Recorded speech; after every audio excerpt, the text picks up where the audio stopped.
What would you do if you just stepped into first class on a flight, getting ready for the most important meeting of your life, and suddenly a flight attendant spills wine all over you?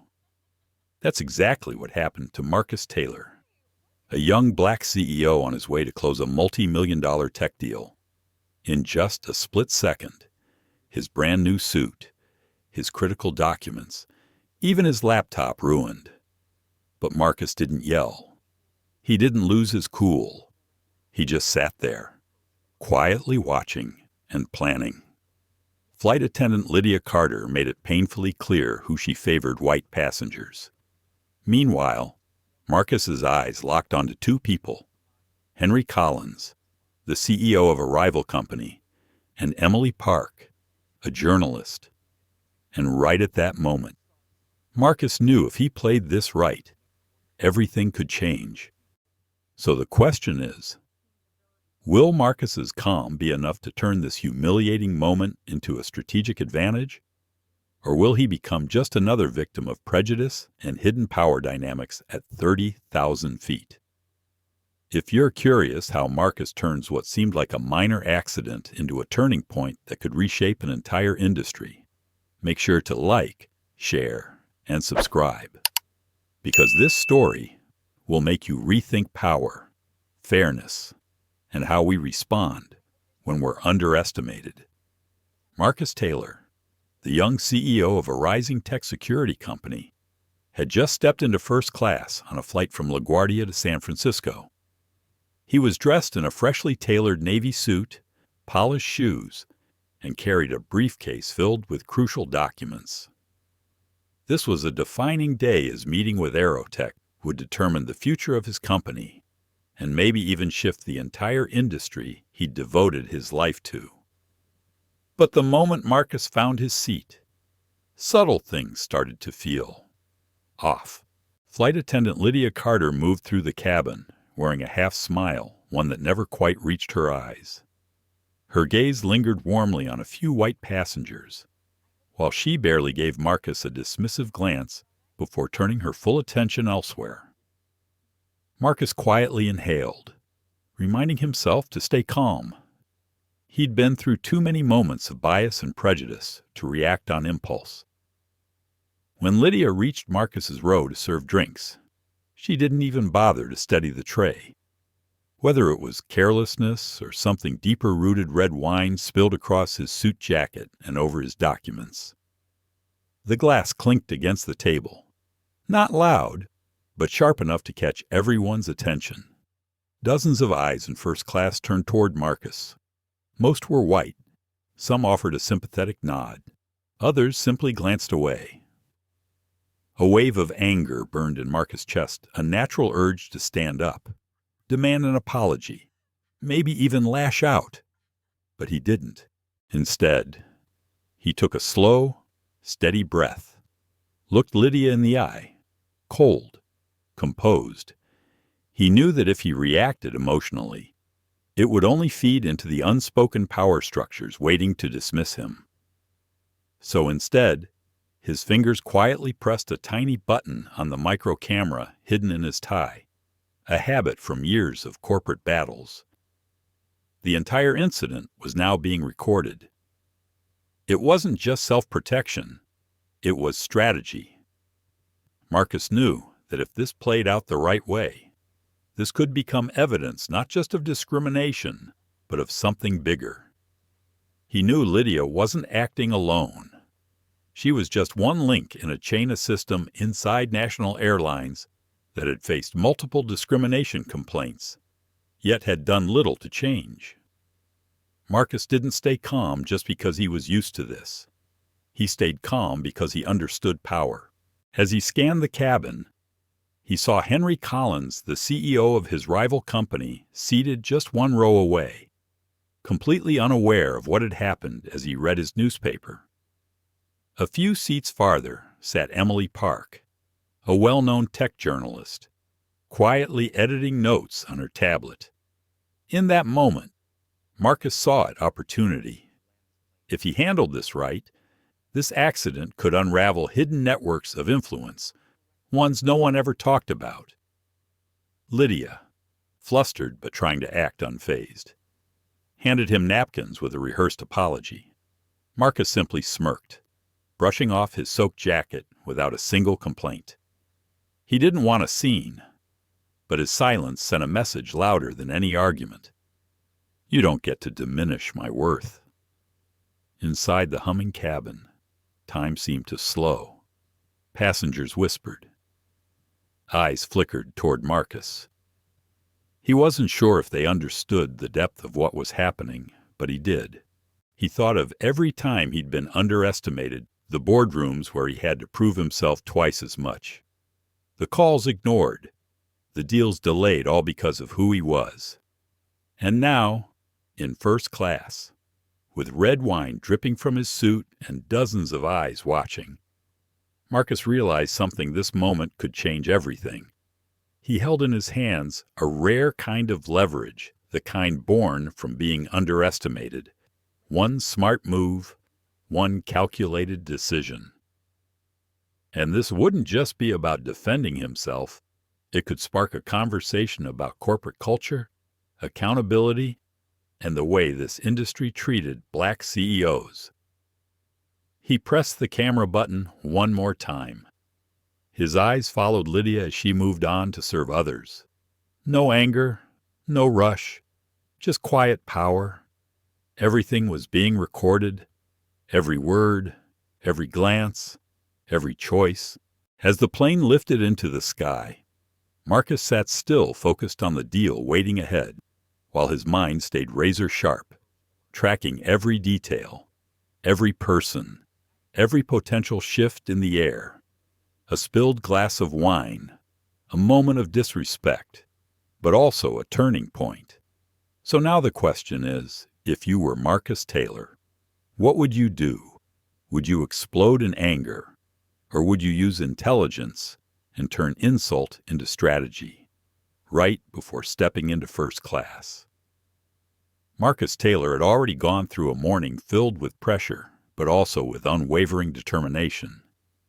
Just 3 hours earlier, he was still at his company's headquarters in Manhattan, preparing for the meeting with Aerotech, the biggest deal of his career so far.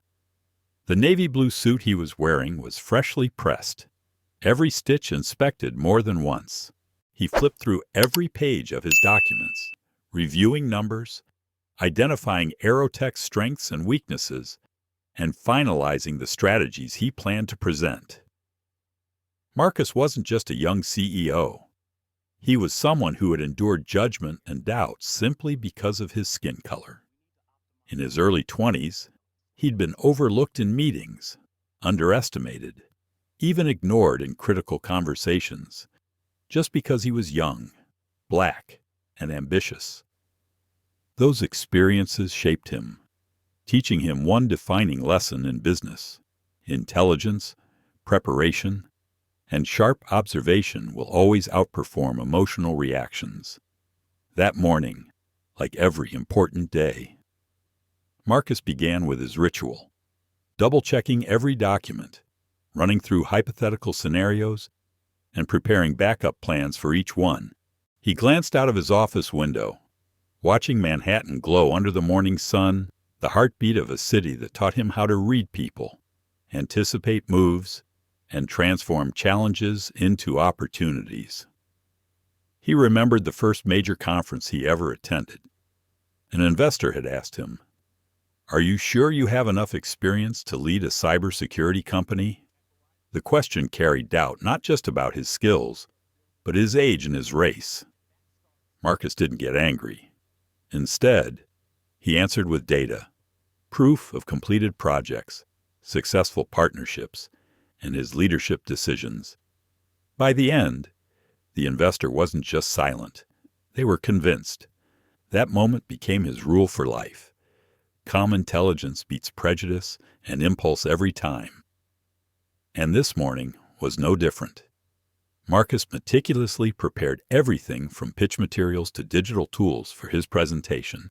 He reminded himself that with partners like Aerotech, it wasn't just about numbers. They were watching how he handled pressure, how he reacted, how he carried himself. Before leaving the office, Marcus took a moment to think about the people who helped him get this far. His family had always taught him the value of education and patience. His parents knew what discrimination felt like in the workplace, and they taught Marcus that real power comes from knowledge, attitude, and preparation. So he learned to turn hardship into wisdom. And now, whenever he faced bias, he treated it not as an insult, but a chance to prove his capability. As he left for LaGuardia Airport, Marcus thought about the battles he'd fought in the tech security world. As the youngest CEO in the industry, he had fought for respect from colleagues, investors, and long-standing partners. He'd faced brutal competition, skeptical stares, and silent politics from people who held power. It was a complicated battlefield, and Marcus navigated it every single day. Walking out of his office, his heartbeat picked up, not from fear, but from anticipation. This wasn't just a flight to San Francisco. It was a stage, a chance to turn pressure and prejudice into strategic strength. He thought of Aerotech, of how every decision he made could shift the future of the industry. And he thought about the moments when people believed he was at a disadvantage, when in reality, he held the upper hand. On the ride to the airport, Marcus kept reviewing numbers, visualizing negotiations, preparing for every possible scenario. He remembered every time he had been dismissed or underestimated and promised himself today will not be one of those days. Preparation would be his shield, calm would be his weapon, and intelligence would be his key. Arriving at LaGuardia, he faced layers of security checks and subtle judgment. Some staff looked at him with skepticism, their eyes scanning him as if he didn't belong in the priority lane. Others treated white passengers faster, with less scrutiny. Marcus noticed it all, but he didn't complain. He didn't get angry. He stayed professional, focused, quietly taking note of every detail. And right in the moment he stepped onto the plane, just before entering first class, everything he had prepared for, everything he had learned, was about to be tested. What he didn't know was that within minutes, a completely unexpected incident would unfold, one that would challenge not just his patience, but his entire philosophy on power and dignity. This was the bridge between Marcus's preparation and the incident aboard the plane. The moment where calm, intelligence, and years of resilience would be put to the ultimate test. After leaving his office, Marcus Taylor stepped out into the chilly Manhattan morning, where the city's unrelenting energy seemed to push him forward toward whatever challenges awaited.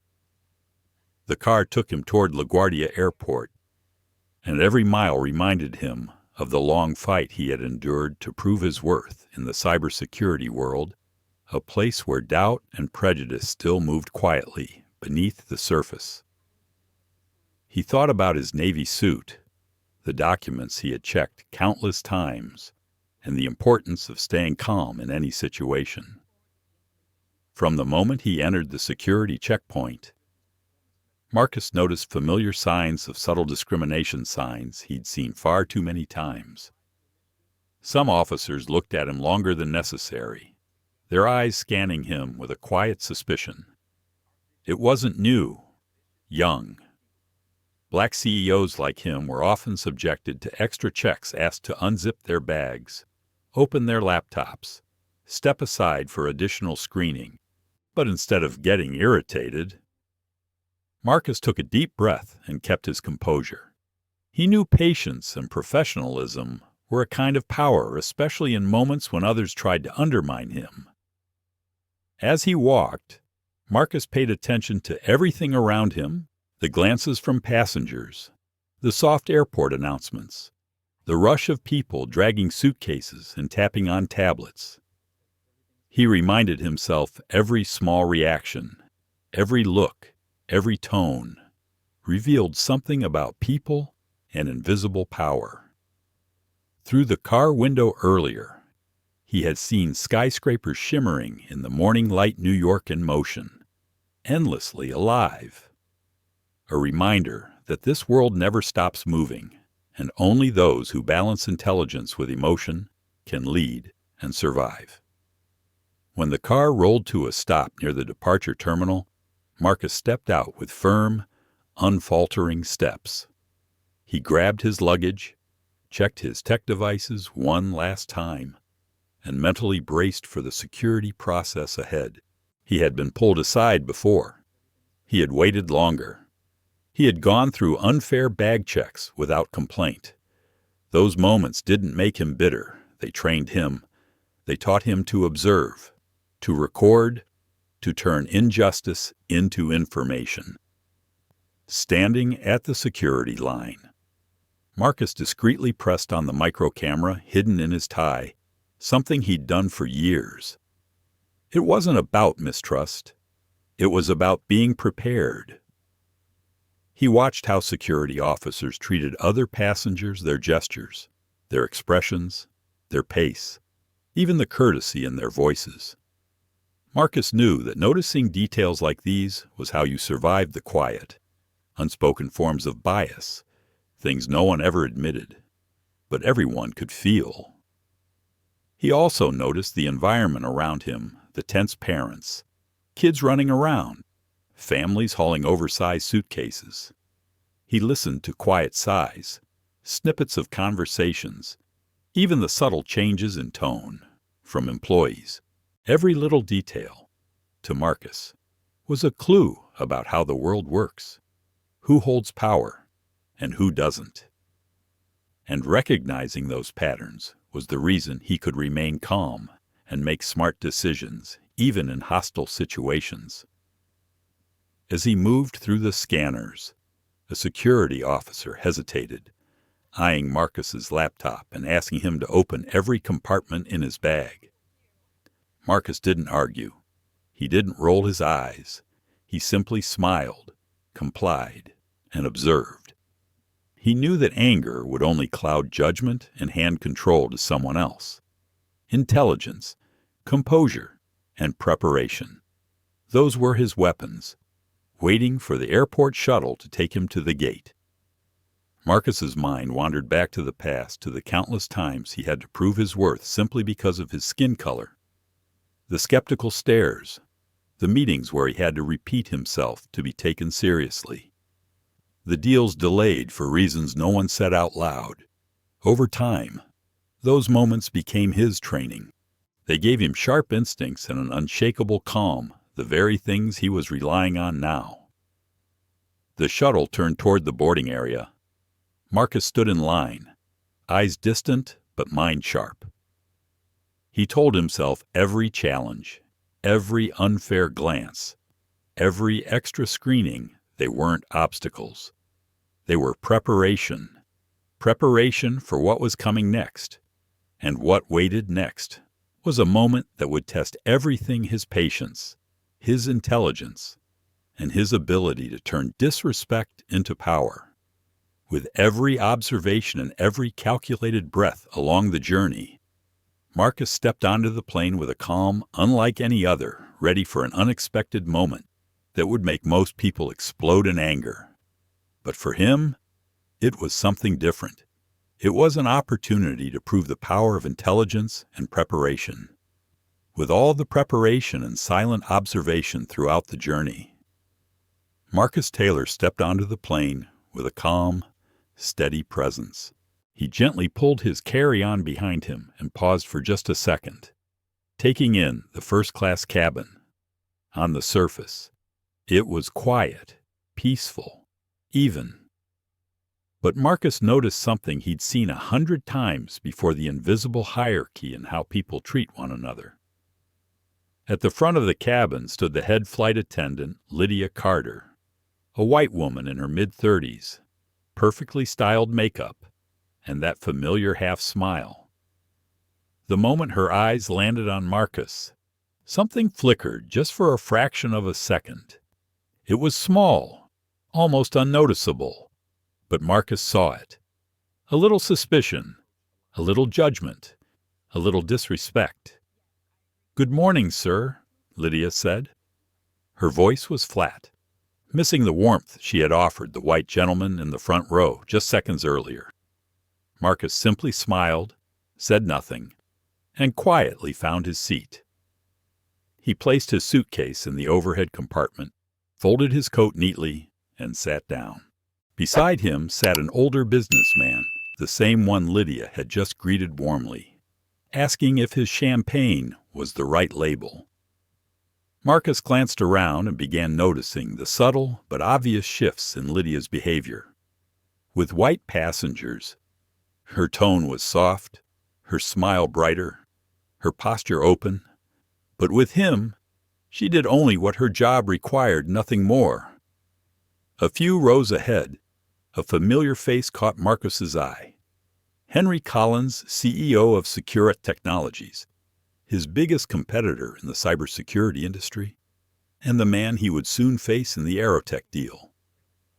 Henry was speaking loudly on his phone, making sure half the cabin could hear him brag about a deal he practically had in the bag. Marcus allowed himself a quiet smile. In business, the ones most confident in their power were often the easiest to expose. And then, just across the aisle, another familiar figure, a young Asian woman typing rapidly on her laptop. Marcus recognized her instantly. Emily Park, a well-known tech journalist from Global Insight, famous for her articles on hidden discrimination in corporate America, a journalist in the cabin, a rival CEO in front of him, and a biased flight attendant in charge 3 separate elements, now converging on one plane. Marcus adjusted his position, slipped on his headphones but didn't turn on any music. It was a trick he'd mastered long ago, to watch without being watched, to hear without being noticed. Lydia returned with a drink tray. She set a glass of orange juice in front of the white passenger next to Marcus and said cheerfully, "Hope you have an excellent flight, sir." When she turned to Marcus, her words were colder, clipped. "What would you like to drink?" Marcus smiled politely. "Just water, please. Thank you." She nodded without a smile. When she turned away, Marcus noticed her hand tremble, just slightly. Not from fear, but from irritation. From the discomfort of serving someone she thought didn't belong there. Marcus didn't react. He simply observed. Over time, he'd learned to read human behavior the way others read code: logical, predictable, exploitable. He opened his laptop, reviewing Aerotech documents once more, but his ears stayed sharp. From the row ahead, Henry's voice carried just enough for Marcus to catch certain words. Internal intel report. Someone inside Aerotech leaked information. Marcus's pulse quickened, but his face stayed calm. He knew these small fragments would eventually connect, forming a much larger picture. One of influence, one of betrayal, one he had just stepped into. Lydia came by again, this time with a warm smile for Henry. "Oh, I love your watch. Montclair, right beautiful choice. Are you traveling for business or pleasure?" Marcus leaned back in his seat, eyes sharp with silent clarity. He had met people like Lydia before, people who believed they could measure your worth with a glance, not knowing that, sometimes, they themselves were pawns in a much bigger game. The first-class cabin remained quiet, but in Marcus's mind everything was shifting fast. He heard his father's voice echoing in memory. "Son, when you know you're not welcome, don't try to change them right away. Understand them first." Out the window, the sky was turning into a soft shade of evening gold. Marcus had no idea that within a few hours, his composure and the way he observed everything today would become the key that unlocked a chain of events capable of shaking an entire industry. As the plane began to taxi, Marcus closed his eyes for a second. He inhaled deeply and quietly, tapped the hidden camera in his tie. Not because he expected trouble, but because he had learned that justice doesn't always come from reaction. It often comes from evidence. In the row ahead, Henry was still on the phone. Lydia was still smiling sweetly at the white passengers. Emily Park still typing relentlessly. Marcus sat between all three worlds, the judged, the powerful, and the observer, and he knew he would need all three to understand what was really going on. And in that seemingly quiet moment, the first wave of the wine incident was about to hit. An event that would trigger a chain reaction no one expected, especially Lydia Carter, who still believed she was just serving a regular passenger, not someone capable of altering the fate of her entire airline. Marcus didn't know it yet, but in just a few minutes, the red wine on Lydia Carter's tray wouldn't just stain his suit. It would expose an entire system of prejudice, power, and hidden agendas. And with calm and intelligence, he would be the one to pull back the curtain. The plane leveled off smoothly, the low hum of the engines echoing like an emotionless soundtrack. Marcus Taylor sat still, looking out the small window. The afternoon light fell across his face, half in shadow, half in glow, a perfect reflection of the world he lived in between intelligence and prejudice, patience and insult. Lydia Carter walked through the aisle again, the tray of wine in her hands. The faint scent of red wine drifted in the cabin, mixing with expensive perfume and the quiet laughter of passengers up front. Marcus glanced her way, not because he wanted a drink, but because he noticed her hands trembling slightly. Their eyes met for a brief second. He gave a simple, polite nod. Lydia hesitated, misreading his gesture, perhaps, or simply reacting the way someone does when they're used to silently judging others. And then it happened. As she leaned forward to pour wine for the passenger seated next to Marcus, a small movement barely noticeable changed everything. The glass slipped. A sudden red splash. Wine dark, almost like blood spilled across his suit jacket, running down his sleeve and dripping onto his half-open laptop. Silence. The entire first-class cabin froze. The clink of the glass hitting the floor shattered the stillness like a blade through air. Lydia's eyes widened in horror. Her lips parted to speak, but no words came out. Every gaze turned toward Marcus, the young black man sitting motionless, wine staining his chest like a silent accusation. For a few seconds, time stopped. Someone whispered. Another person looked away, avoiding the discomfort. From the front row, Henry Collins raised an eyebrow, the corner of his mouth curling into a thin, satisfied smile. The kind of smile someone has when they see their rival humiliated. And Marcus. He didn't shout. He didn't curse. He simply looked down at his suit, then lifted his head, his expression calm enough to make Lydia step back. "It's all right," he said quietly, voice steady. "Just an accident." Lydia broke into frantic apologies. "I'm so sorry, sir. I don't know why I didn't mean." Marcus cut in with a faint smile. "Do you have a napkin?" His tone wasn't cold. It wasn't warm either. It was controlled, so controlled that the silence in the cabin felt heavier than any outburst could have. Lydia scrambled to hand him tissues, still repeating, "I'm sorry," as if it could erase what happened. Marcus said nothing more. He just dabbed at the red stain on his jacket, glancing at the wine dripping from his laptop. He knew if he let emotions lead him now, he would lose everything: his image, his authority, and the upper hand he still held. He leaned back slowly, pressing a tiny button on his tie. The hidden micro-camera came to life, not out of paranoia, but instinct. The instinct of someone who had lived too long in spaces where injustice rarely shouted, but always left a trace. From the corner of his eye, Marcus saw Henry glance back, half amused, half dismissive. Lydia noticed the look too, and instead of true remorse, She said something that made Marcus pause. "Do you want me to get you another napkin? Or would you prefer to handle it yourself?" That last phrase, "handle it yourself." So subtle, so sharp. Not an apology, but a quiet assertion of superiority, a reminder of who she thought belonged and who didn't.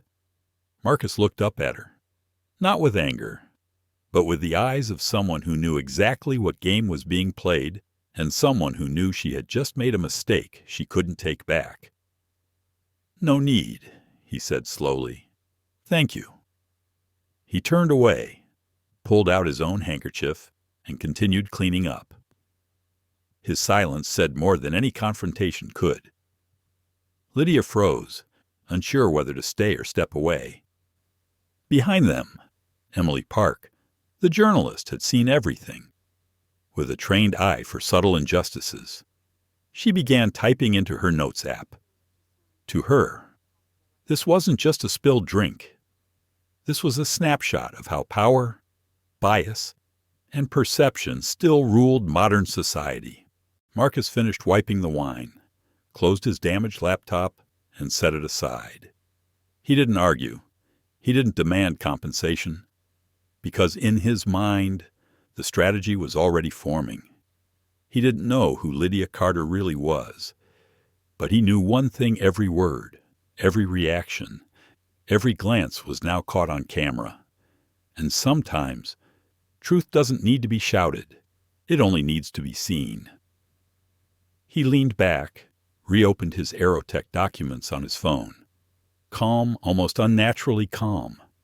But in his mind, he was already connecting the dots. Henry Collins on the same flight, Lydia's subtle hostility, Aerotech's upcoming merger negotiations. Was this really just an accident, or part of something bigger, an attempt to damage his image before the deal even began? The question surfaced quietly in his mind, and he knew he couldn't ignore it. No anger, no scene, just quiet observation, patience, and the waiting for the right moment. The plane continued through the sky. Lydia walked away, her posture tense, and Marcus knew this wasn't over. It was only the beginning. While everyone on the plane thought the incident had passed, Marcus discreetly sent a signal to his assistant, beginning a quiet search into Lydia Carter and National Airlines. What he didn't know yet was that this calm response would ignite an investigation that would unravel an entire system of hidden power, and Lydia was only the tip of the iceberg. As the cabin lights dimmed and most passengers drifted into sleep or zoned out in front of their personal screens, Marcus Taylor remained awake, eyes fixed on the darkness outside the window. Soft clouds drifted beneath the plane's wings, calm, almost peaceful. But inside his mind, a quiet storm had begun. From that accident with the red wine, Marcus knew this wasn't over. Not because his suit was ruined or his laptop was soaked, but because of Lydia Carter's tone, cold, dismissive, laced with the kind of contempt reserved for people they believe don't belong in first class. The way she looked at him, a young black man in the premium cabin, as if he was out of place. Marcus tilted his head slightly and pulled out his phone. He opened the company's encrypted internal app used only for highly sensitive operations in the cybersecurity industry. His fingers moved quickly across the screen to Marcus Lee check personnel file for Lydia Carter, flight attendant, National Airlines, flight 3D247. Look for prior complaints or customer reports. Marcus Lee, his COO, closest friend since college, replied almost instantly, "On it." Something happened again. Marcus didn't respond. He simply hit record, saving a short, encrypted voice note into the company's secure archive. He didn't want to jump to conclusions, but his instincts, finely sharpened by years of handling corporate conflicts and hidden agendas, told him this was no coincidence. 30 minutes passed. The aircraft floated silently through open sky. Then Marcus's phone vibrated. A secure message. Found something. Lydia Carter has at least 3 prior complaints for discriminatory behavior. 2 from passengers of color, all ignored or quietly buried by the airline. Marcus closed his eyes and rested his head against the seat. It wasn't surprising, but the bitterness still stung. He'd seen it before, bias shielded by corporate systems, fake apologies, and people like Lydia who faced no consequences and kept serving with the same disdain. He sent back a reply. Dig deeper. Find out who's protecting her. 10 minutes later, another message came through. You're gonna want to hear this. Lydia's brother, Peter Carter, is on the National Airlines Board of Directors, and he has business ties with Henry Collins, CEO of Securet Technologies. Marcus opened his eyes. His gaze moved toward the front of the cabin where Henry Collins sat reclined, eyes closed, hand resting on his half-finished glass of wine. He looked relaxed, untouchable. But to Marcus, the picture had never been clearer. A small but powerful web had just revealed itself. Lydia Carter wasn't just an incompetent flight attendant. She was a protected asset shielded by corporate influence, a pawn in a much bigger system. But Marcus didn't get angry. He didn't have room for anger. Instead, he quietly opened the footage recorded from his tie. Perfect angle, clear shot of the wine spilling, Lydia's expression, his calm reaction, every detail undeniable. He encrypted the video, archived it in a private secure server, and forwarded a copy to Marcus Lee with one note. Keep it confidential. Prepare a file. This might be the start of something bigger. In the dim airplane light, Marcus remained calm. But inside, he was mapping out moves like a chess player 3 steps ahead of everyone else. His mind began forming deeper questions. Why is Henry Collins on this flight? Why is Lydia, despite multiple complaints, assigned to first-class service? Why did this accident happen today, of all days when he's flying to the biggest meeting of his career with Aerotech? He didn't need the answers yet. He only needed direction, and he had it. As the plane began its descent, Marcus sent one last message. Marcus, when I land, I want full data on national airlines, especially all unresolved discrimination complaints from the last 3 years. Look for patterns. If Peter Carter and Securet Technologies have financial ties, we'll find them. He hit send. Close the phone. A strange calmness washed over him. For Marcus, silence was never surrender. It was the first phase of retaliation. From the row ahead, Henry Collins turned, smirking slightly. Rough little accident. Huh? Marcus answered with a faint smile. In my line of work, Henry, nothing is ever just little. Henry blinked, caught off guard by the response. But Marcus had already turned away, eyes back on the fading streaks of orange against the clouds. Somewhere beneath those clouds, truth was waiting to be exposed, and Marcus knew he had already made his first move. When the plane touched down in San Francisco, Marcus didn't just step off with the suit stained by wine. He stepped off with evidence, suspicion, and a plan. A plan that wouldn't just shake national airlines, but force those who believed they held all the power to face themselves. When the plane touched down in San Francisco, a pale golden sunset settled over the airport like a thin veil of mist. Passengers stood up, scrambling for their bags. But Marcus Taylor remained still. He looked out the small oval window, where the fading light glinted off the side of the aircraft National Airlines, a name that now meant more than just an airline. To Marcus, it had become a possible link in a quiet chain of hidden power. He stepped off the plane in silence, walking slowly through the first-class exit. Lydia Carter gave a stiff, forced smile as she bowed her head slightly. Marcus didn't respond, just a calm nod. It was enough to make her uneasy. She didn't know it yet, But the disrespect she showed today had quietly sparked an investigation she could never have imagined. Outside the baggage area, Marcus's phone buzzed. An encrypted message from Marcus Lee, COO of his company. Got everything. You're going to want to see this immediately. Marcus headed straight to the car, waiting for him. Inside, the tablet screen lit up, showing a heavy encrypted data file. He opened it. Internal reports, leaked emails, employee complaints from national airlines. As he scrolled, his eyes stayed calm but sharpened. A pattern emerged: multiple accidents targeting black executives or minority business leaders, especially before major meetings or corporate deals. Delayed boarding, lost luggage, spilled drinks. Every incident labeled as a mistake. Every case closed internally, never public. Then, he reached a note written by Marcus Lee.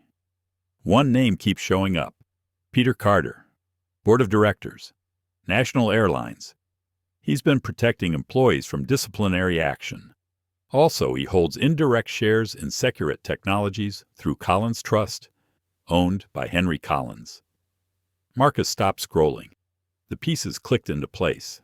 Peter Carter, Lydia's brother, a board member who shielded her from consequences. And Henry Collins, his rival, connected financially to Peter through a silent investment fund. A network began to form clearly in Marcus's mind. National Airlines, Peter Carter, Lydia Carter, Securate Technologies, Henry Collins.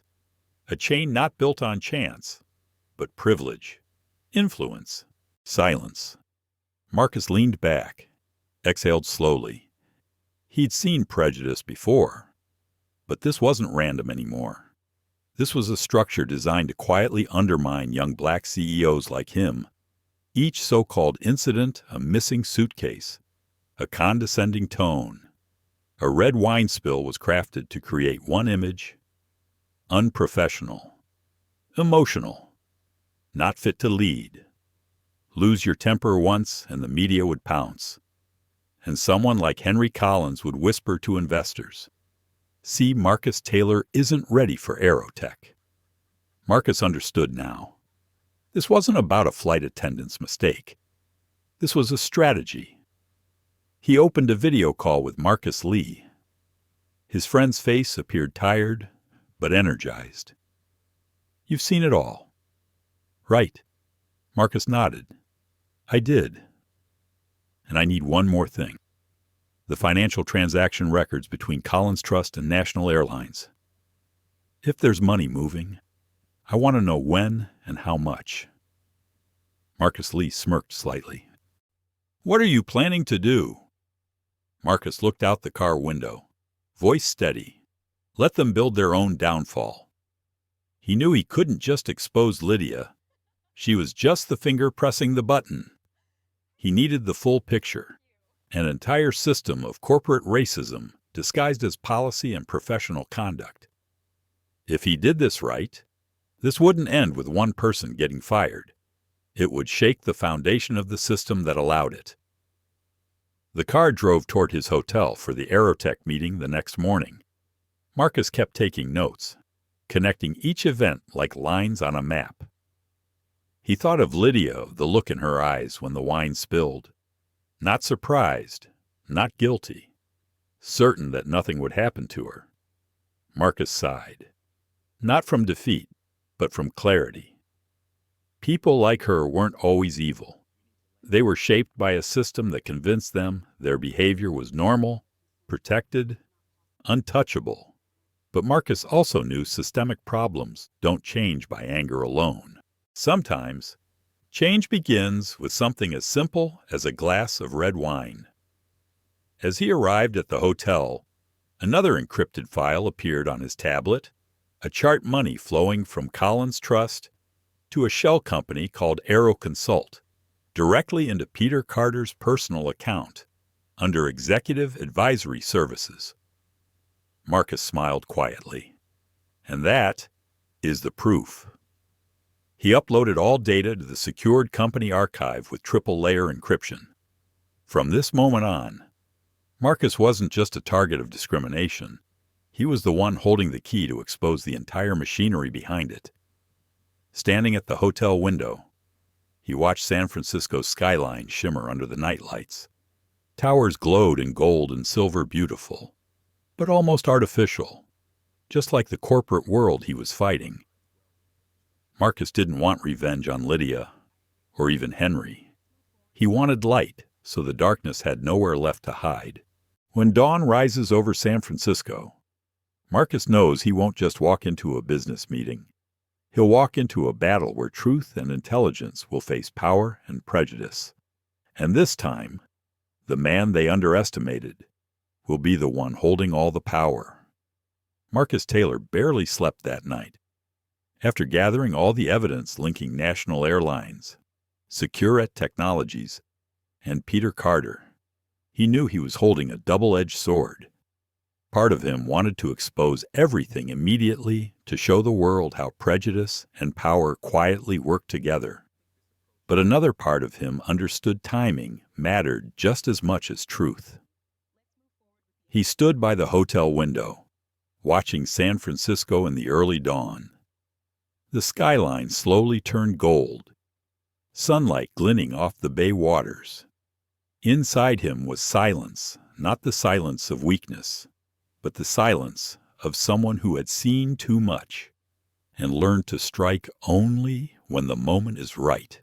The next morning, Marcus was preparing to leave for Aerotech headquarters, the meeting he had been anticipating for months. But fate had other plans. Around 9 a.m., as he stepped into the car, his phone rang. "Your return flight to New York has been delayed. The aircraft is being redirected to Sacramento due to weather." Marcus frowned. Sacramento wasn't part of his itinerary. Then a thought struck him sharp, almost ironic. Sacramento homed National Airlines West Coast operations. He leaned back, a faint smile appearing. Sometimes, destiny chose its own stage. On the short flight to Sacramento, Marcus carried only his laptop and the encrypted data he'd collected. He didn't know who he would meet, but something in his gut whispered, opportunity is coming, and when it comes, the underestimated must be ready to take it. The plane landed under a bright midday sun. In the business lounge, Marcus silently read news updates. Suddenly, words on the overhead screen caught his attention. National Airlines CEO Samuel Grant, arriving at Sacramento Airport to assess flight disruption. Marcus smiled again. That was no coincidence. Samuel Grant, the man who had dismissed dozens of reports about internal discrimination within National Airlines, reports that included complaints against Lydia Carter, and now he was here. Marcus straightened his tie, exhaled slowly, and walked to the VIP lounge just as Grant and his entourage entered. Samuel Grant was in his early 60s, tall, silver hair neatly trimmed. His demeanor held the calm authority of power, but also the distance of someone used to being obeyed. Around him were two young assistants and a small security detail. As Marcus approached, one assistant stepped forward. "Sorry, sir. This area is for executive use only." Marcus didn't flinch. He simply pulled out a business card. Marcus Taylor, CEO, Horizon Cybersecurity. The assistant hesitated, whispered to Grant. Grant looked up, recognition flickering in his eyes. He had heard of this young black CEO making waves in cybersecurity. He nodded. "Let him in." Marcus extended his hand, smiling politely. "Good to finally meet you, Mr. Grant. I've sent several formal complaints about discriminatory behavior from your staff, but I don't believe I ever received a reply." The room went silent. Grant paused but maintained composure. "National Airlines receives many reports. Mr. Taylor, we can't address every single one." Marcus nodded calmly. "I understand, but I believe you'll want to see this."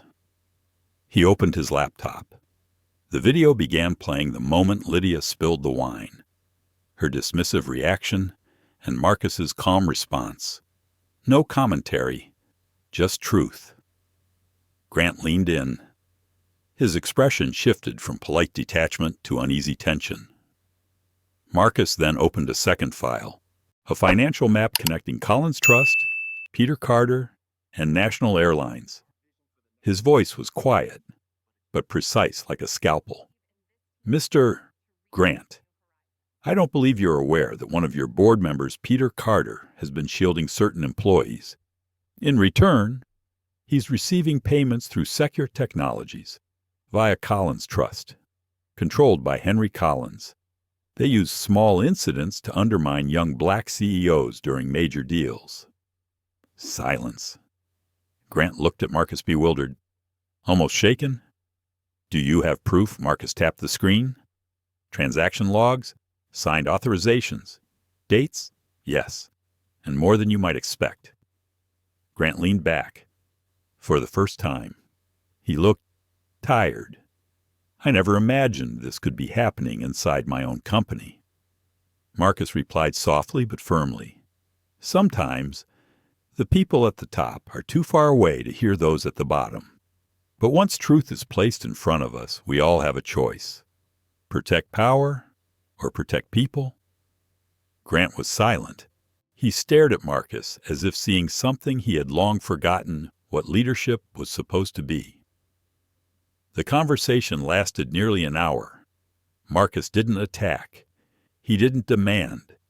He simply laid out truth and asked questions, like someone who knew that intelligence, not anger, was the sharpest weapon. Finally, Grant stood and extended his hand. Thank you, Marcus. I need time to process this, but I promise this won't be ignored. Marcus shook his hand, smiling lightly. No need for promises. Mr. Grant, I only hope that next time a black man in a suit walks into first class, he's seen as a passenger, not an exception. Grant said nothing, but in his eyes, for the first time, there was something like shame or awakening. Marcus walked out of the lounge. The Sacramento sun had softened. He felt lighter not because he had won, but because he had made a crack in a wall built over decades. And sometimes all it takes is one crack. For light to get in, Marcus didn't know it yet, but that quiet conversation would be the start of a storm, one that would shake the airline industry and the Aerotech deal to its core. Because when the light starts to enter, those who've lived in the shadows will do anything to cover it, no matter the cost. When Marcus Taylor left Sacramento Airport that afternoon, he thought his conversation with Samuel Grant, CEO of National Airlines, would end as nothing more than a brief encounter. But life has its own way of bringing opposites back to the same table. 2 days later, Marcus received a call from Grant's personal secretary. Mr. Grant would like to invite you to the National Airlines headquarters in San Francisco. He said, this is something we need to discuss face to face. Marcus wasn't surprised. Grant was known as a calm, pragmatic leader of tens of thousands of employees. But beneath his composed tone, Marcus sensed something else, a hesitation from a man who had always believed he understood the world, only to realize the ground beneath him was beginning to shift. The next morning, Marcus arrived at the towering glass headquarters of National Airlines. The lobby was bright and cold, the sound of footsteps echoing against polished stone floors. He was escorted to the 28th floor, the Executive Council meeting room. Samuel Grant stood by the window when Marcus entered.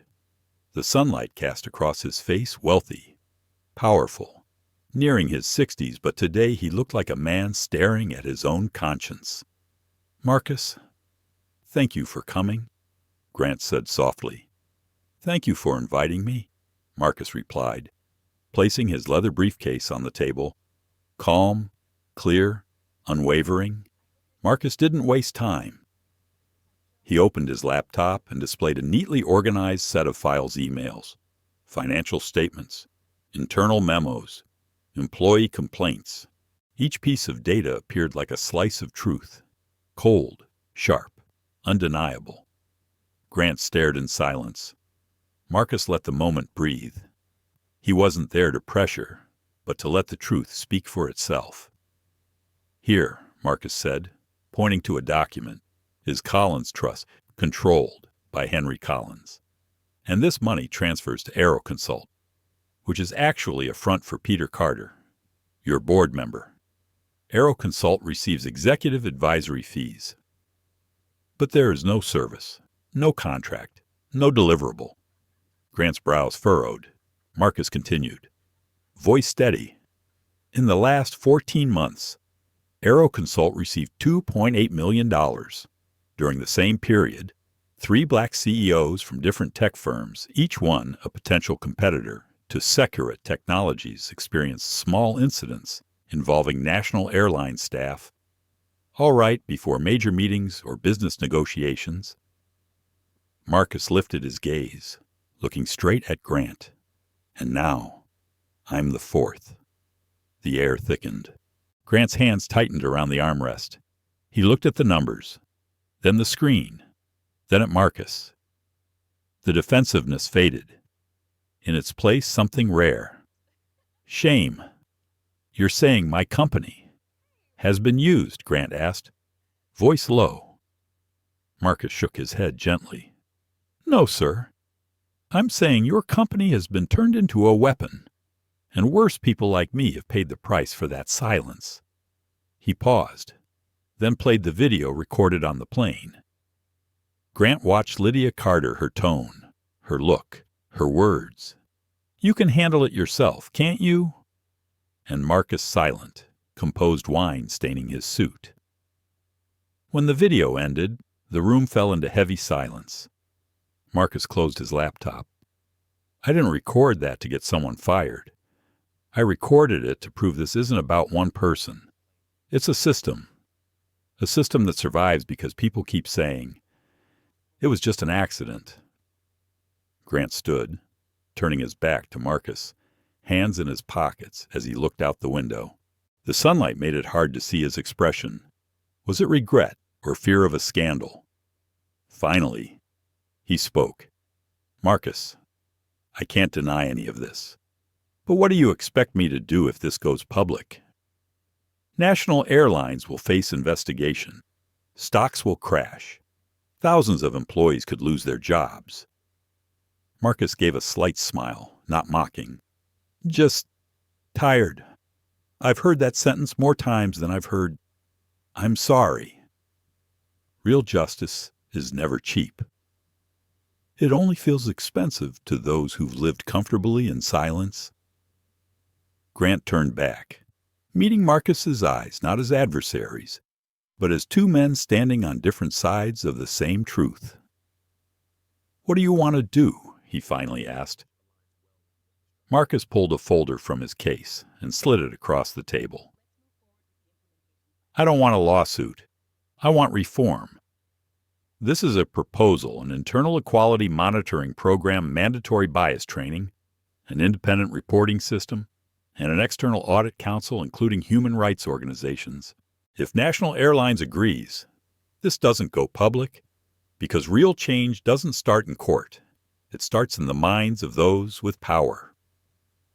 Grant held the folder for a long time before speaking. Do you really think a program can change how people think? Marcus's voice was steady, warm yet firm. I don't think. I know. Because I changed? From someone angry at the world to someone who understands that intelligence can make others look at themselves differently. And sometimes, one shift in perspective is enough to stop history from repeating. Grant sat down quietly. Some conversations don't end with answers because silence means someone is truly thinking. Marcus gathered his things and stood. At the doorway, he turned back. Mr. Grant, I didn't come here to win. I came to remind you every time we allow discrimination to pass in silence, we've already chosen a side. We just don't admit it. The door closed behind him. Grant sat alone, Staring at the folder. Internal Equality Monitoring Program changing the system from within. Outside. Sunlight reflected on the glass as Marcus walked away. The man who was once looked down on, now leaving behind a question that even the most powerful couldn't easily answer. That day, Marcus didn't know that the conversation inside that glass room would echo far beyond those walls. A seed had been planted, and in the weeks to come, it would shake the aviation industry, forcing those who believed they ruled from the shadows to finally face the light. The meeting between Marcus Taylor and Samuel Grant ended in silence, not the silence of avoidance, but of reflection. Yet Marcus knew one truth: justice cannot stay inside four walls. If change is real, truth must be seen. 2 days later, Marcus received a secure email from Marcus Lee, COO of Horizon Cybersecurity. All data verified. Includes full transaction history. Emails between Peter Carter and Henry Collins. "I think we're ready." Marcus sat in his small San Francisco office, looking out toward the distant ocean. The late afternoon light shimmered on the water, serene, quiet. But inside, everything was moving. He took a deep breath and hit send on a message. Emergency meeting topic: Operation Turbulence. Location: Marriott Hotel. Sapphire Room. Time 10:00 a.m. tomorrow. Recipients included Samuel Grant, CEO of National Airlines Victoria Reynolds, Chief Legal Officer Henry Collins, CEO of Securette Technologies, several independent media representatives including journalist Emily Park. The next morning, the room felt thick like fog before a storm. Marcus sat at the head of the table. No fancy suit, just a white shirt, black tie. Simple. Yet his eyes were steady, sharp enough to silence anyone who thought of underestimating him. Samuel Grant arrived first, giving Marcus a respectful, almost humble nod. Moments later, Henry Collins walked in, calm, confident, wearing that same smug practice smile. "Marcus," Henry said casually, leaning back in his chair, "I hear you've got something to show us. Hopefully not another conspiracy theory." Marcus smiled, not offended, not angry. He simply turned his laptop around. The projector lit up the wall with bold white letters on black: Operation Turbulence, Classified Documents. Silence. Marcus began to speak slow, deep, every word precise. "Over the past 4 weeks, I investigated a pattern of incidents involving minority tech executives, every case tied to national airlines. Each happened right before major deals, and each involved the same people." He clicked. Slide 1. Lydia Carter and first-class wine spilling over Marcus's suit. Slide 2. Peter Carter in a private meeting with Henry Collins. Here are the emails between Peter Carter and Henry Collins discussing how to subtly disrupt high-profile black executives involved in the Aerotech deal. Their words: minor turbulence, not illegal, just enough to damage reputation. He turned to Grant. "You've seen the financial records, money flowing from Securette Technologies, through Collins Trust, into Aero Consult, a fake consulting firm owned by Peter Carter." Henry Collins scoffed. "So I'm guilty because of a few edited emails." Marcus didn't flinch. "I'm not accusing anyone. I'm just letting the data speak." He clicked again. A recorded internal conversation appeared, recovered by Marcus Lee from National Airlines servers. Peter Carter's voice played in the room. "Don't worry, Lydia is protected. As long as she plays her part causing a little impression, we'll take care of the rest." The room froze. Grant's face went pale. Henry Collins stopped smiling. Marcus leaned back. His voice was calm, but sharp. "Operation Turbulence. That's their name for this. A network that uses racial bias as a business tool. Not to destroy lives, but to break credibility. the most valuable asset a leader has? In the corner. Emily Park looked up from her notes, eyes wide. She understood this wasn't just a scandal. This was history. Samuel Grant stood slowly. His voice was low, not defensive, but heavy. I've seen the evidence. And as CEO of National Airlines, I accept responsibility. But from this moment forward, Operation Turbulence is no longer a secret. He turned to Marcus. Would you stand with me if we make this public? To the media? To federal investigators? Marcus offered a soft, quiet smile, the kind given not in victory, but in purpose. Yes, but we'll do it the right way. Not just to punish, but to change something. The front page of the San Francisco Chronicle read Operation Turbulence. When justice was recorded by intelligence and patience, the evidence was released openly. Videos, audio recordings, financial documents, emails. Henry Collins resigned. Peter Carter was suspended from the board. Lydia Carter appeared in the news head down, eyes red. What surprised everyone most was Marcus's reaction. A reporter asked, "Do you feel vindicated?" Marcus simply answered, "I'm not here to ruin lives. I'm here to remind everyone small acts rooted in bias can create deep wounds. Justice doesn't always need to shout. Sometimes it just needs to be seen."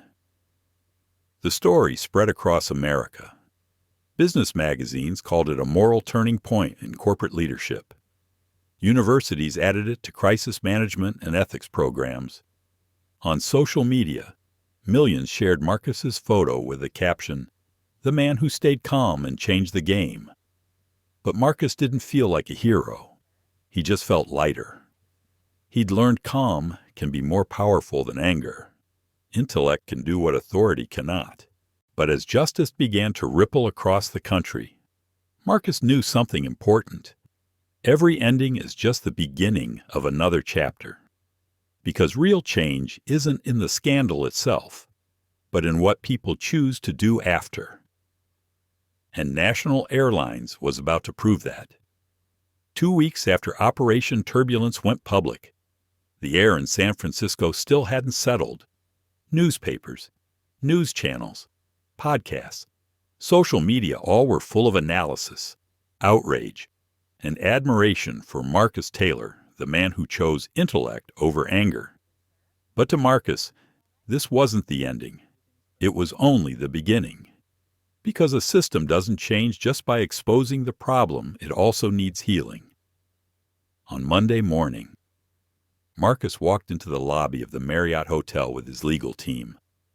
Morning light streamed through the large glass windows, reflecting off his charcoal suit, simple, sharp, controlled. He didn't need to show power. His calmness was power.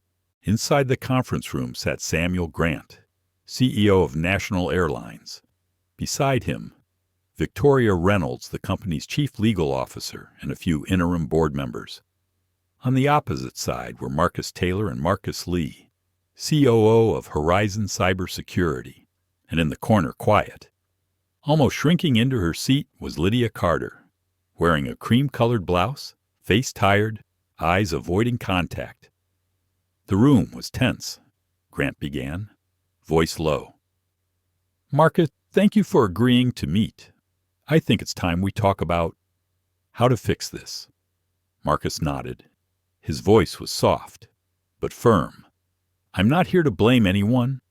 I'm here to start a new chapter for all of us, and for National Airlines."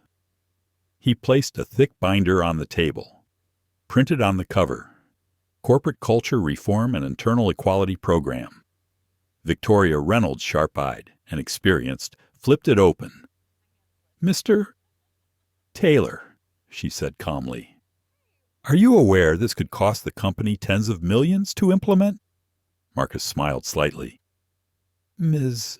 Reynolds, the real cost isn't money, it's trust. An airline can survive losing passengers. But if it loses trust, there's no runway long enough to escape public judgment." Silence swept across the room. Grant nodded softly. Marcus stood, speaking not like a prosecutor, but like someone building a bridge. The program was divided into 3 major parts. 1. Mandatory anti-bias and empathy training for all staff from pilots to board members. 2. An independent reporting system where complaints bypass internal hierarchy and go straight to an external ethics council. 3. Partnership with human rights organizations and minority groups to audit company culture and policies regularly. He paused, looking directly at Victoria. You can call it expensive or unrealistic. I call it necessary. If it helps ensure a black passenger, an Asian traveler, or any employee feels respected when they step onto a national airlines flight, then it's worth more than any stock dividend. Victoria looked down. For the first time, legal logic felt small beside human truth. Grant turned to Lydia. His voice softened. Carter, do you have anything to say before we continue? Lydia lifted her head, eyes red, voice trembling. Have no excuse. I thought it was just a small mistake, but now I see my attitude. The way I saw people, it didn't just hurt a passenger. It made me part of an injustice I never had the courage to face.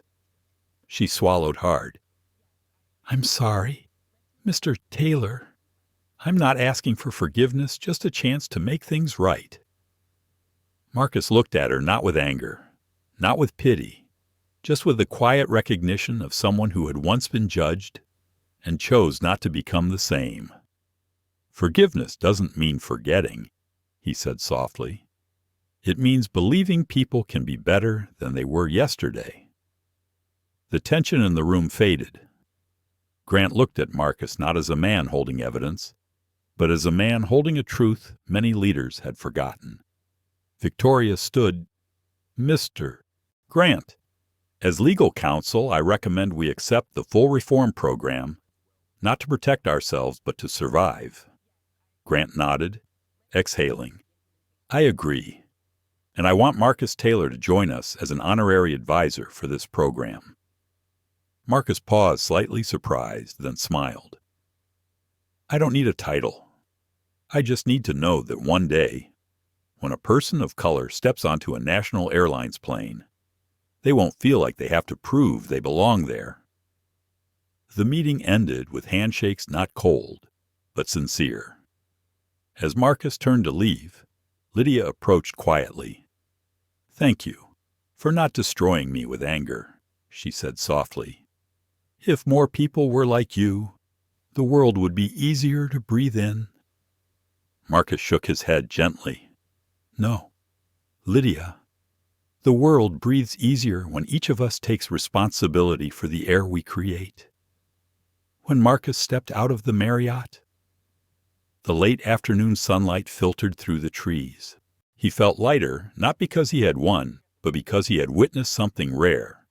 Power bowing to principles, and prejudice defeated not by force, but by dignity. Sometimes that is the most complete victory. Emotional transition to the next chapter. After that meeting, the world thought the story was over. But Marcus knew true change begins only when actions follow words. And soon, national airlines would face its greatest challenge, yet turning promises into reality. When the doors of the Marriott conference room closed, many believed the story had reached its end. But Marcus Taylor knew if everything stopped at apologies and disciplinary letters, then all of this would mean nothing. He understood history. Hundreds of racial discrimination lawsuits had been filed, hundreds of verdicts issued, and yet after every verdict, the promises faded, and the same behaviors returned, just more quietly, more elegantly disguised. So Marcus chose a different path, not confrontation, but transformation. 2 weeks later, he flew to New York to meet Samuel Grant and Victoria Reynolds at National Airlines headquarters. It was a crisp autumn morning. Wind moved through golden leaves. drifting gently like old memories. Marcus walked slowly through the lobby, holding a brown leather briefcase not with a lawsuit inside, but a document titled The Horizon Initiative Equality by Design Grant welcomed him with a firm handshake. In the CEO's eyes, Marcus saw something new perhaps for the first time in years. The man wasn't speaking as someone in power, but as someone learning to listen. Victoria began the meeting. "We've reviewed your proposal, Marcus, but I want to hear it from you. Why choose this? Why not take this to court?" Marcus smiled slightly. His voice was calm, but it landed like a quiet bell. "Because I don't want to win a courtroom battle. I want us to win people's hearts." The room fell silent. Marcus opened the binder and spoke. "We're dealing with a system built on fear and authority. You can't change that with lawsuits alone. What we need is education, transparency, and real accountability. That is the foundation of this initiative." He raised 3 fingers. 1. Awareness training. Mandatory training for every national airlines employee from pilots to board members. Not boring seminars, but interactive workshops with psychologists and multicultural consultants. "No one is born with prejudice," Marcus said.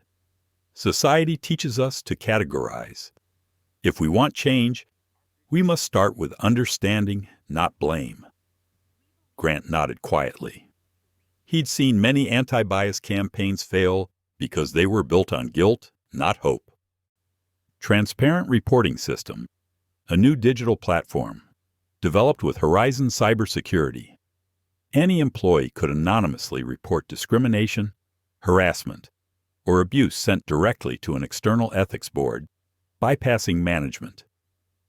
"There can be no justice if people are afraid to speak," Marcus said. "Silence has protected injustice for too long." Victoria studied the model. "This doesn't just prevent misconduct. It helps leadership understand what their people actually feel." 3. Third-party oversight. Marcus switched to the final slide, a 6-month audit cycle conducted by independent human rights organizations. Every 6 months, outside auditors will review random flights, employee interactions, policy compliance, and publish the findings to the public. No edits, no filters. Grant stared at the words, silent. He understood this meant placing the company under public scrutiny, but he also understood transparency is the only price for trust.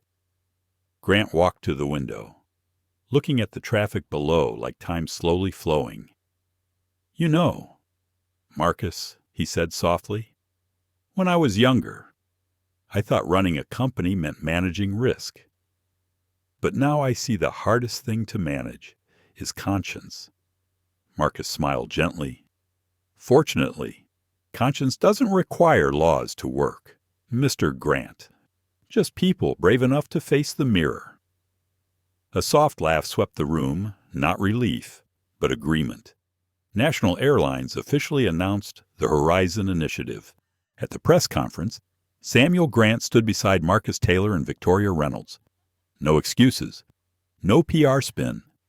Grant spoke bluntly. "We are not perfect, but today we begin learning how to be fair." A reporter asked Marcus, "Do you really believe this program will change anything after everything that's happened?" Marcus looked straight into the camera, calm. "Sincere change is a journey, not a victory. And if even one passenger is treated with respect instead of prejudice, then that's a beginning big enough for a generation." After the press briefing, Lydia Carter, the flight attendant from the wine incident, approached Marcus. Her voice trembled. "I just signed up for the first training course. Thank you for not turning me into an enemy."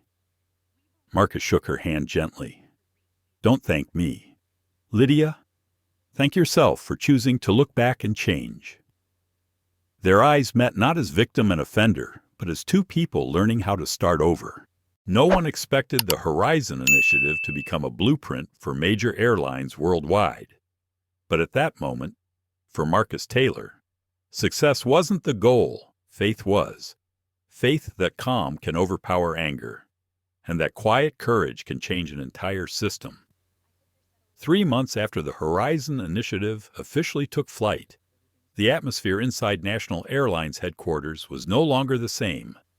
Once, those polished hallways were symbols of cold authority. Now, people noticed the small but powerful differences: morning greetings, pilots and flight attendants sitting together in workshops about the culture of respect, and company notice boards filled with public commitments to transparency.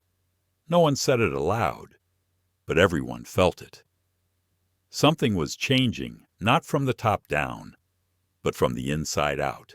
A Thursday morning, Marcus returns.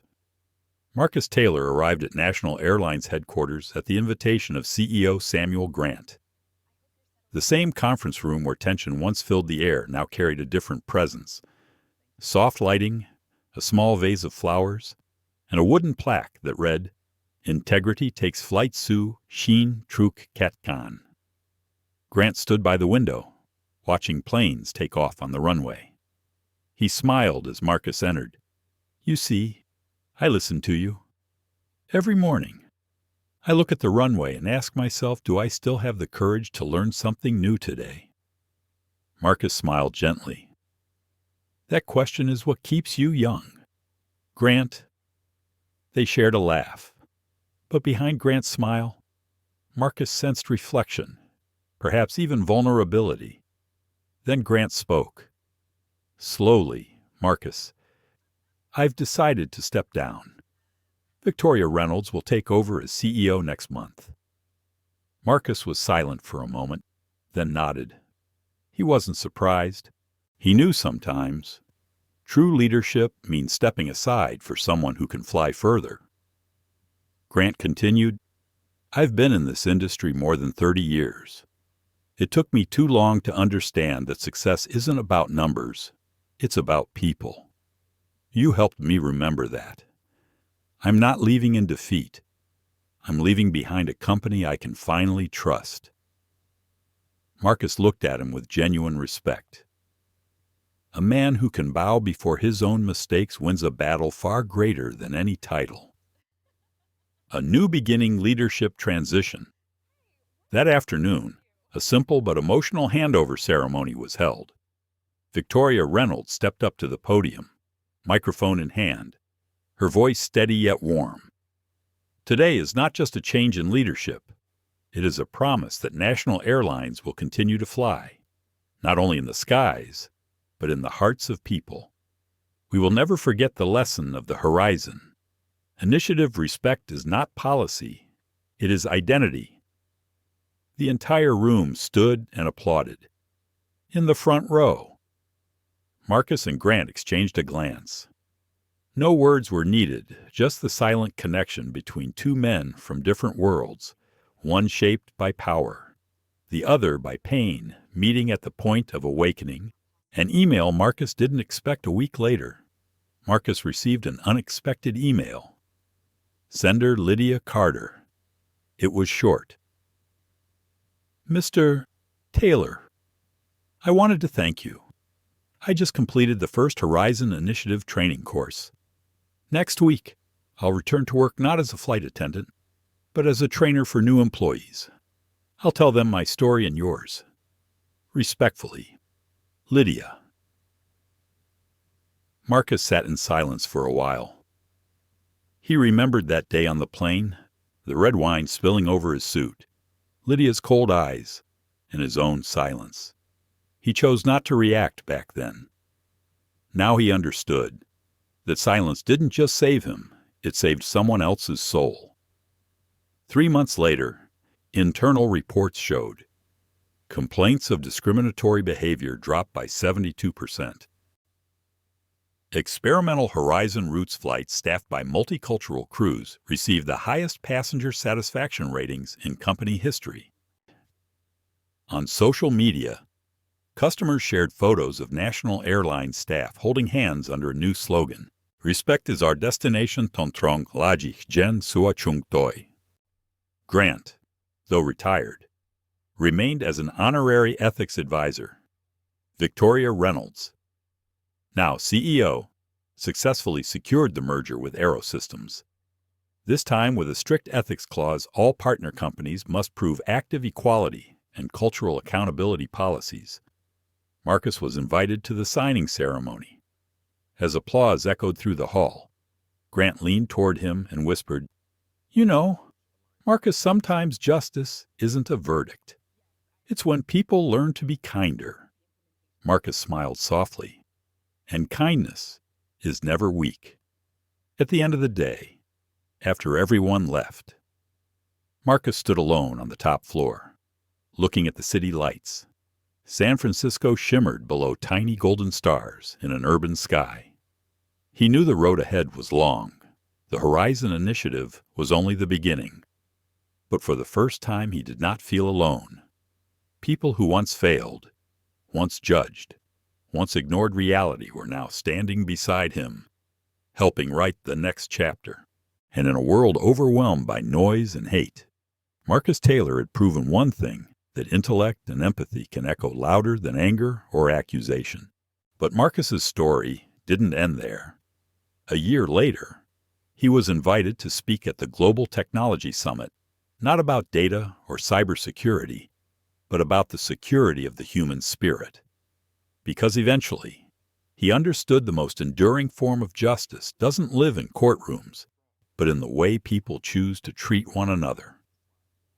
When Victoria Reynolds officially stepped into the role of CEO at National Airlines, many in the business world predicted that the airline would need at least 2 years to recover from the scandal of Operation Turbulence. They were wrong. In just 6 months, National Airlines didn't just recover, it became a new symbol of corporate ethics. The media called it the Marcus Taylor effect. Marcus simply called it the power of listening. One afternoon in May, Marcus visited the new training center of National Airlines in Houston. Above the entrance, a sign read, "The Horizon Learning Hub Center for Training and Equality Awareness." Inside, hundreds of new employees attended their first session. Some were industry veterans. Others were wearing the airline's silver-blue uniform for the first time. At the front of the room stood the lead instructor. It was Lydia Carter, once at the heart of the scandal. Her voice was calm, confident, not dramatic, but deeply honest. If someone tells you that a single mistake can ruin your life, don't believe it too quickly. I'm living proof that one moment can also redeem you if you have the courage to face it and learn. The room fell silent. A few lowered their heads. Others nodded slowly. At the back, Marcus watched quietly. He didn't need to say a word, because the change he once hoped for was now speaking for itself. Over 5,000 employees trained across the company. Discrimination-related complaints dropped by 72%. More than 60% of staff reported a significantly more respectful and open work environment. But what moved Marcus most weren't the numbers, but the small, human things.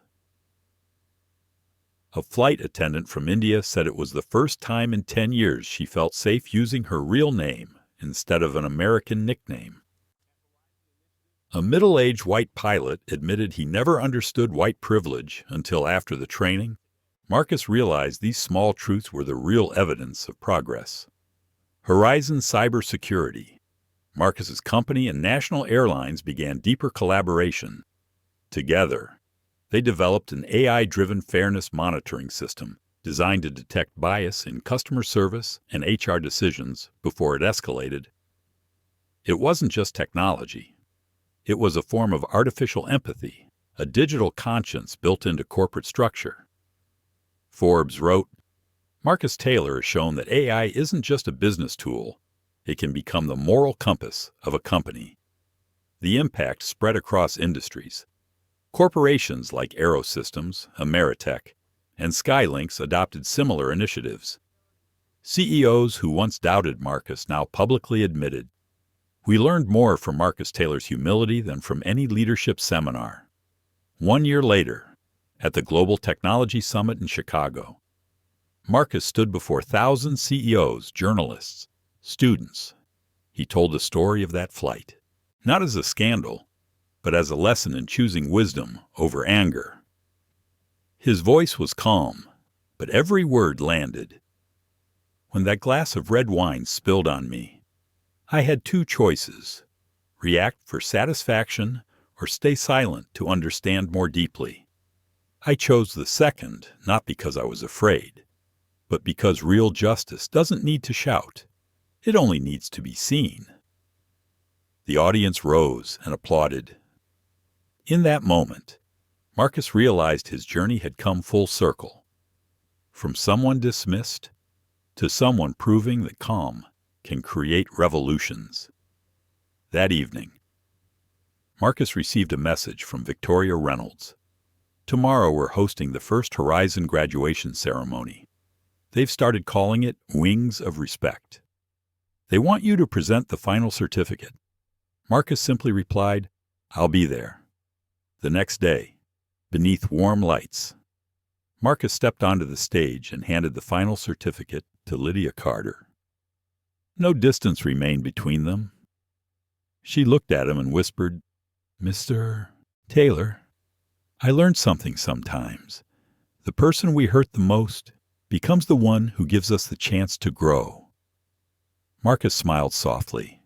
And sometimes, the ones who made mistakes are the ones who help the world become better. Applause filled the room, not loud, but warm. It wasn't for a hero. It was for a journey of someone who chose wisdom over anger.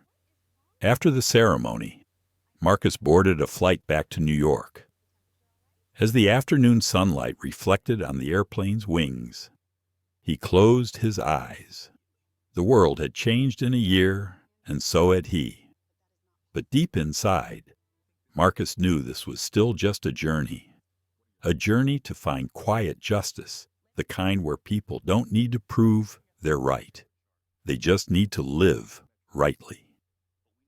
The airplane glided smoothly through the sky, not as a symbol of conflict or scandal like a year ago, but as a quiet milestone of change.